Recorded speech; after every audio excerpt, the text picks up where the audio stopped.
Hello hi friends ನಾವಿವತ್ತು ಒಂದಲಗ ಸೊಪ್ಪಿನ ಚಟ್ನಿಯನ್ನು ಹೇಗೆ ಮಾಡೋದಂತ ನೋಡೋಣ. ಒಂದಲಗ ಸೊಪ್ಪಿನ ಚಟ್ನಿ ಮಾಡಲು ಬೇಕಾಗುವ ಪದಾರ್ಥಗಳು: ಬೆರಳೆಣಿಕೆಯಷ್ಟು ಒಂದಲಗ ಎಲೆಗಳು, 1/4 ಕಪ್ ತುರಿದ ತೆಂಗಿನಕಾಯಿ, 4 ರಿಂದ 5 ಹಸಿರು ಮೆಣಸಿನಕಾಯಿಗಳು, 1 ಟೀ ಸ್ಪೂನ್ ಉದ್ದಿನಬೇಳೆ, 1 ಟೀ ಸ್ಪೂನ್ ಉಪ್ಪು ಅಥವಾ ರುಚಿಗೆ ತಕ್ಕಷ್ಟು ಉಪ್ಪು, ಅರ್ಧ ನಿಂಬೆ ಹಣ್ಣಿನ ರಸ, ಸುಮಾರು ಅರ್ಧ ಕಪ್ ನೀರು. ಮಸಾಲೆಗಾಗಿ 2 ಸ್ಪೂನ್ ಎಣ್ಣೆ, ಅರ್ಧ ಸ್ಪೂನ್ ಸಾಸಿವೆ, ಅರ್ಧ ಸ್ಪೂನ್ ಉದ್ದಿನಬೇಳೆ.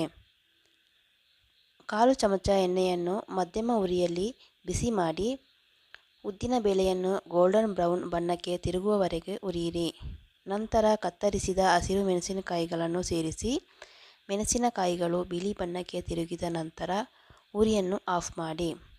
ಒಂದೆಲಗ ಎಲೆಯನ್ನು ಹುರಿದ ಮೆಣಸಿನಕಾಯಿ ಮತ್ತು ಬೇಳೆಯೊಂದಿಗೆ ಪುಡಿ ಮಾಡಿ. ನಂತರ ತೆಂಗಿನಕಾಯಿ, ಉಪ್ಪು ಮತ್ತು ನೀರನ್ನು ಸೇರಿಸಿ ಗಟ್ಟಿಯಾದ ಸ್ಥಿತಿಗೆ ರುಬ್ಬಿಕೊಳ್ಳಿ. ಚಟ್ನಿಯನ್ನು ಒಂದು ಬಟ್ಟಲಿಗೆ ವರ್ಗಾಯಿಸಿ ನಿಂಬೆ ರಸವನ್ನು ಹಿಂಡಿ ಮಿಶ್ರಣ ಮಾಡಿ. ಮಸಾಲೆಗಾಗಿ ಮಧ್ಯಮ ಉರಿಯಲ್ಲಿ ಸೌಟನ್ನು ಬಿಸಿ ಮಾಡಿ ಬಿಸಿಯಾದ ನಂತರ ಸಾಸಿವೆ ಸೇರಿಸಿ ಅದು ಸಿಡಿದ ನಂತರ ಉದ್ದಿನಬೇಳೆ ಸೇರಿಸಿ ಬೇಳೆಗಳು ಚಿನ್ನದ ಕಂದು ಬಣ್ಣಕ್ಕೆ ತಿರುಗುವವರೆಗೂ ಹುರಿಯಿರಿ. ಒಲೆಯನ್ನು ಆಫ್ ಮಾಡಿ ಮತ್ತು ಚಟ್ನಿಗೆ ಮಸಾಲೆ ಸೇರಿಸಿ. ಚಟ್ನಿ ಸಿದ್ಧವಾಗಿದೆ. ಅನ್ನದೊಂದಿಗೆ ಅಥವಾ ಯಾವುದೇ ಉಪಹಾರ ಭಕ್ಷ್ಯಗಳೊಂದಿಗೆ ತಿನ್ನಿರಿ.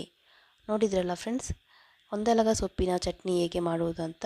ಫ್ರೆಂಡ್ಸ್, ನಿಮಗೆ ಈ ಒಂದು ಮಾಹಿತಿ ಇಷ್ಟವಾಗಿದ್ದರೆ ಲೈಕ್, ಶೇರ್, ಸಬ್ಸ್ಕ್ರೈಬ್ ಮಾಡುವುದನ್ನು ಮರಿಬೇಡಿ. ಮತ್ತೆ ಇದೇ ರೀತಿ ಮತ್ತೊಂದು ವಿಡಿಯೋದೊಂದಿಗೆ ಸಿಗೋಣ. Thank you.